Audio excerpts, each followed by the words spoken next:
bet you already forgot about Threads. In fact, the time spent by users in the app took a hard hit, declining by almost 70% as of this week. Here are the 4 reasons why Threads flopped. You've probably seen a post about how the user base was exploding at the initial launch of Threads, but the numbers were kind of misleading. Because it was really easy to join Threads if you already had an Instagram account.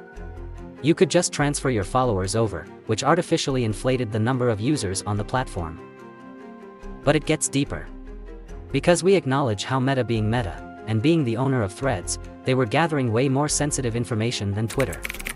This includes things like racial or ethnic data, sexual orientation, and biometric data. That's a lot of personal information to hand over to a company, and it's not surprising that people were hesitant to do so.